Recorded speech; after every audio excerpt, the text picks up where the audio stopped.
বন্ধুসকল, আপোনালোকৰ কাৰণে ভাল খবৰ আহি গ'ল।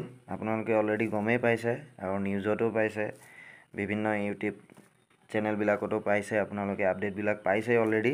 তো 3 অক্টোবৰৰ পৰা আছাম পুলিচৰ ৰানিং ষ্টাৰ্ট হ'ব। আপোনালোকে নিশ্চয় ৰানিংটো প্ৰেক্টিছ কৰি আছে আৰু যিকেইজনে ৰানিং প্ৰেক্টিছ কৰা নাই তেওঁলোকে আৰম্ভ কৰি দিয়ক। 3 অক্টোবৰৰ পৰা আপোনালোকৰ ৰানিং ষ্টাৰ্ট হ'ব, কিন্তু তাৰ আগতে ফিজিকেলৰ কাৰণে এডমিট কাৰ্ডটো আপোনালোকে 3 অক্টোবৰৰ আগতে পাই যাব। তো আপোনালোকে আৰম্ভ কৰি দিয়ক, ভালকৈ প্ৰেক্টিছ কৰক আপোনালোকে, ঠিক আছে। আৰু আগলৈ যিখিনি আপডেটটো আহিব মই আপোনালোকক দিবলৈ চেষ্টা কৰিম। তো আপোনালোকৰ কাৰণে এইটো এটা বহুত ভাল খবৰ।